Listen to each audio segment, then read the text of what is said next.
नमस्कार साथियों, आज हम जानेंगे कि NFT किस तरह से बेटर है क्रिप्टो से।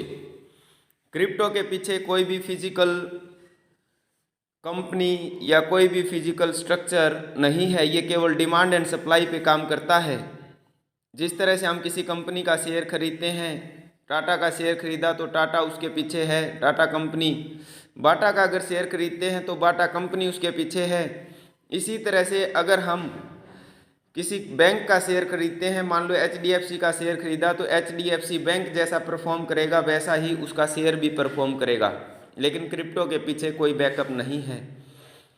इसी तरह से अगर हम बात करें NFT की, मेटावर्स की, तो जो फिजिकल वर्ल्ड है वो उसका एक तरह से बैकअप मान लो कि कोई इंस्टीट्यूट या कोई स्कूल अपना मेटावर्स पे 3D में अपनी वेबसाइट बनवाता है, तो उसके पीछे जैसा वो स्कूल या वो इंस्टीट्यूशन, वो जो कंपनी परफॉर्म करेगी, वो जो ऑफिस है वो परफॉर्म करेगा, वैसा ही मेटावर्स पे उसका ऑफिस परफॉर्म करेगा। तो ये एक बहुत अच्छा अपडेट है। अब हम कंपैरिजन पे आते हैं कि NFT किस तरह से बेटर है LPNT से। USDT में जो आपका पे आउट है USDT में आएगा, जो मंथली रिवार्ड आता है NFT में USDT में आएगा, जिसे आप किसी भी एक्सचेंज पे ले जाके सेल कर सकते हैं। किसी अपलाइन के या किसी के ऊपर डिपेंड होने की आपको आवश्यकता नहीं है।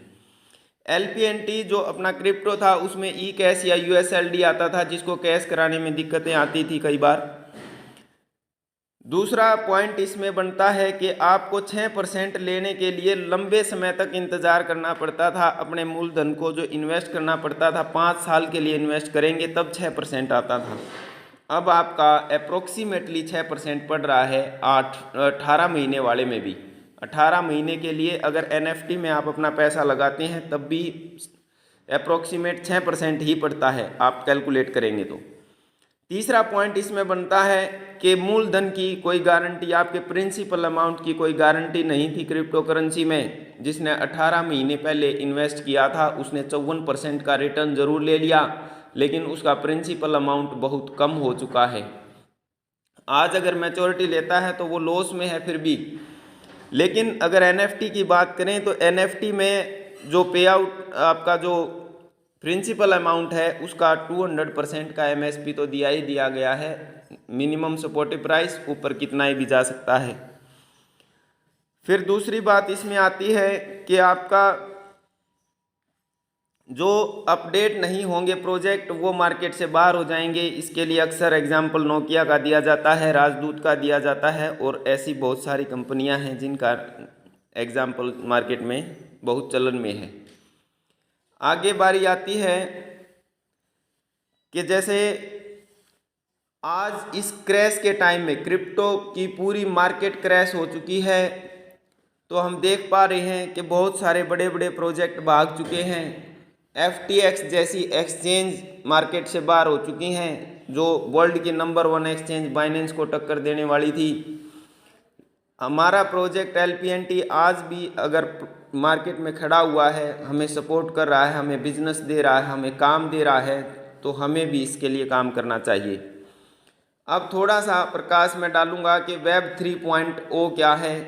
ये एक वेबसाइट का ही रूप मानो। जो हम अभी वेबसाइट देखते हैं अमेजोन की, फ्लिपकार्ट की, उस वेबसाइट में सिर्फ हम क्लिक करते हैं 2D में वो चीज़ें देख पाते हैं, लेकिन मेटावर्स पे हम 3D में वही चीज़ें देख पाएंगे।